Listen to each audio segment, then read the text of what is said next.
I can leave as well. It's up to us. And then run this job. Now, once we'll go and run this job, what will happen that now, because I have all the plugins configured, this particular job will go and contact the device. You can see here, it is connecting to that particular device. Connection is successful. You can see all these log messages. And then it will go and check the information related to hardware, VLAN, interfaces, endpoint. So if I scroll down, you can see nice table we have related to interface IP, then the version, then the inventory. Some of the configuration they are not supporting. This is related to switching environment. So VLAN, I don't have VLAN, I don't have MAC address like this. Then the ARP table. So this information we are getting. Now, once you are here and suppose one of the script I have 50 different commands, but I don't want to see all these 50. I just wanted to see the ARP. So here you can see the filter. I can go and type ARP and I will see only the ARP output. Then I can take a snapshot and can share with anyone, right? So filtering option is also there here that we can go and filter. Likewise, if I go to other job, so this giant troubleshoot that I have created. And in this, let's me go to MPLSP. Rest everything you can leave it as a default, but filtering is there. I have filter option. I can filter the interfaces. I can filter the VLANs, and according to that, I will get the output. Now here I have added, see how many operational things. T stands for troubleshoot. So first include the CLI, troubleshoot the check the device, inventory, environment, then interfaces status, counter errors, IP addresses, then you can see the optics, related information. Then if you have L2 information, you can check L2, VLAN, STP, MAC, L3 informations. Sometimes we have issue with some ARP cache or FIB or safe tables, VRF, etc. Sometimes if we have issue, if I'm running OSPF or ISIs, then I can go and check that summary. If BGP is down, I can go and check that as well. If we are running MPLS, so MPLS related configurations are also there. I'll check mark this. In the output, it will show you some error that MPLS not enabled or this command not supported. Then you can see that EVP and VXLAN informations, some show commands related to that. If I am running HSRP, VRRP, GLABP, then this will go and grab that information. If we have ACL, QoS, I can go and check that information. DHCP snooping, that is related to switching technology.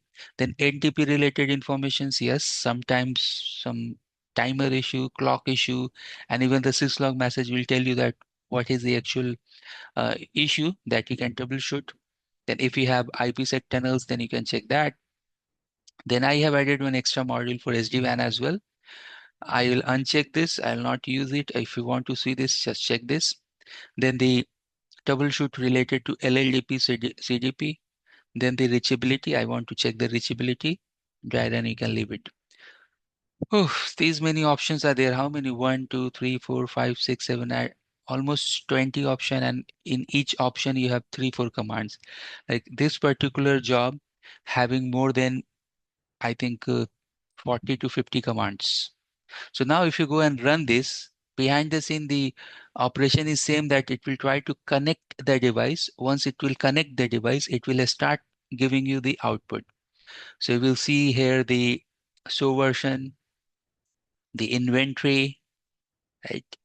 The environmental, all this command is not supported, but it will go to the next command, platform software details, then the device details, then the environment summaries, right? And still it is going on. So this is going on. It will execute the command uh, to the device, grab that output, and it will present here in the Nautobot. So now you can see the interfaces details.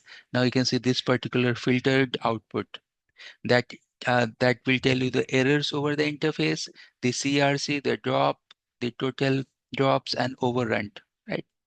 Related to interfaces. I have only 4 interfaces. Suppose if someone having 20 interfaces, 30 or 100 interfaces, so for all the interfaces, only those filter output will come. Then the IP interface brief, then the transceiver details. Sometimes we have issues with that. Then again, the same thing because I have added multiple troubleshooting options. So maybe you will see one or two outputs like same, but that's fine.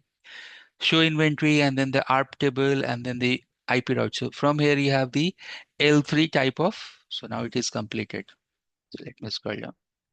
L3 type of configuration will come. So no VRF is there, no routing is there, no BGP, no SP.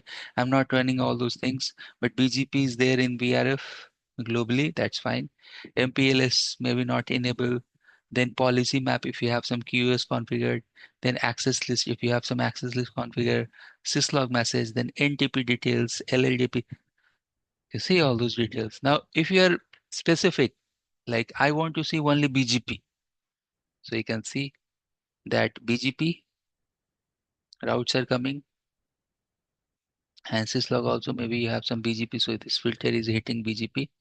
But yeah, you can filter as well, and you can see how easy this is to uh, see, right? Advanced option is also there. Just this is the slug, and this is the job location, and this is the UID, etc. That's fine. But yeah, you can see these are the things that you can do there. Let me quickly check if I have. Okay, so let me go here to the job section one more time. I don't know, there is one more device. If I can go and log into that particular device,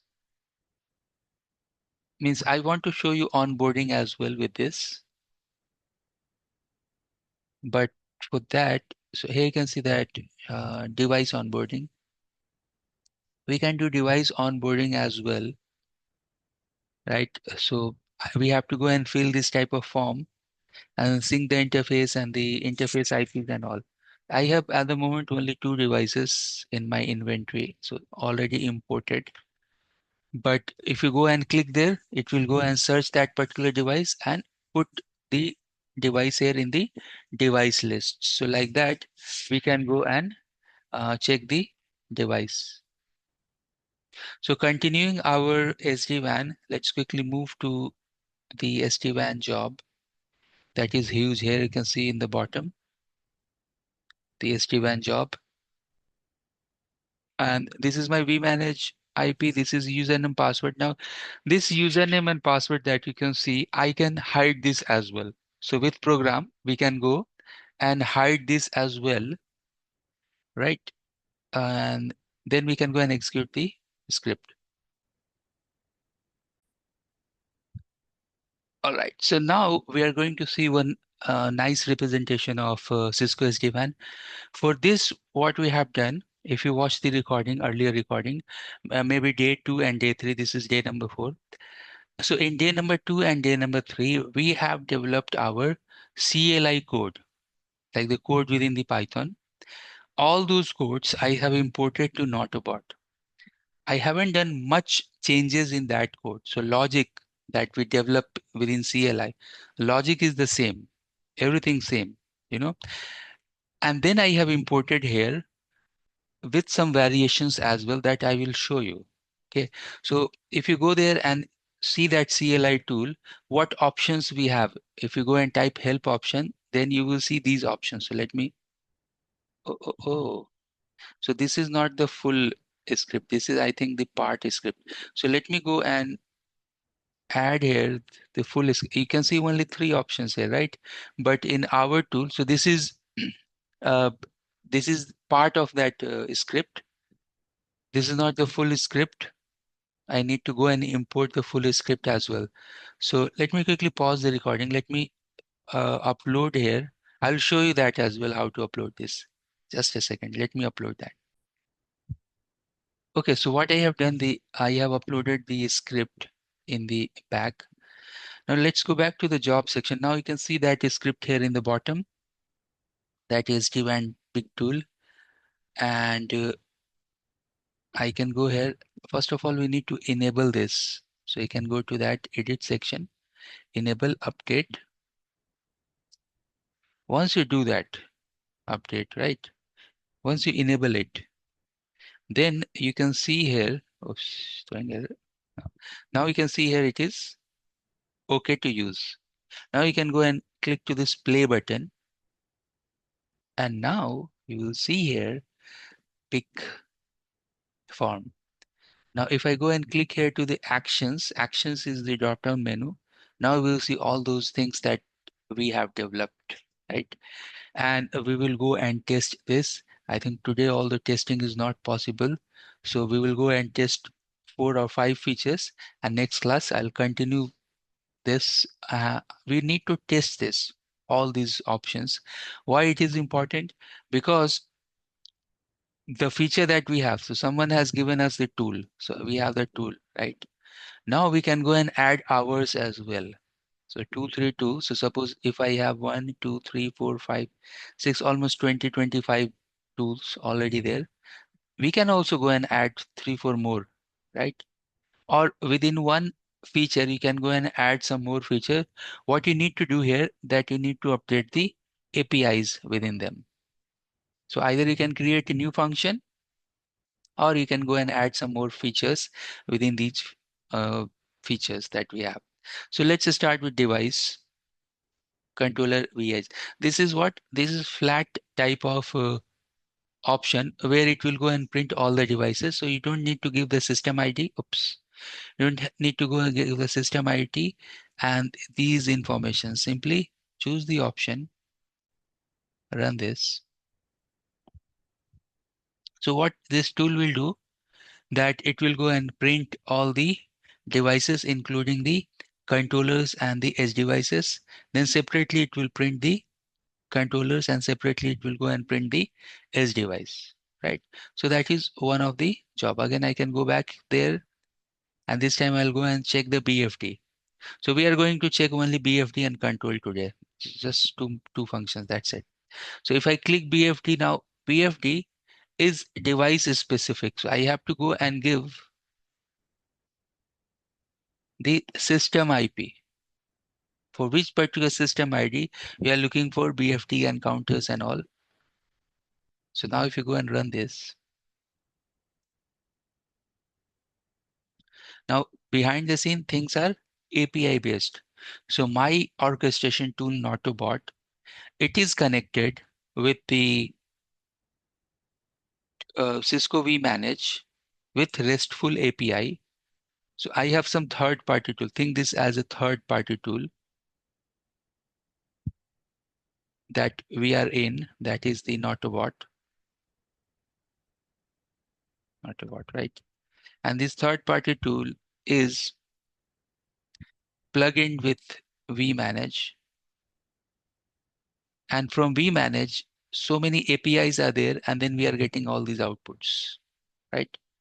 So this is third-party tool integration with vManage. Now you can see the BFT summary related to this particular IP. BFT you can see which is up, which is down. You can see the source destination. You can see all these. These are we have hard coded. So even we have mixed different APIs and then created a result like this. Be a smart control connection. Even we can go and correct the names. It's not that much clear. BFD up, BFD down is okay. But N underscore VS, number of VS smart control connection. Actually, number of VS smart control connection. Expect these are not as per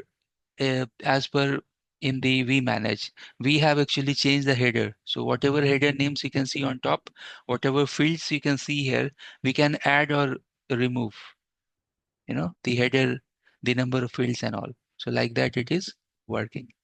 Let's quickly go and check the last for today's session. This is a control connection option.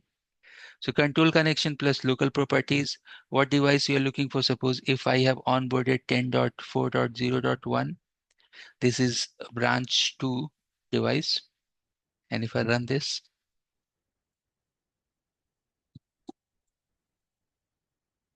control connection. So now for branch number 2, I can see control connection, and I can see the certificate validity install, certificate validity as well. So only 2 commands are there seems.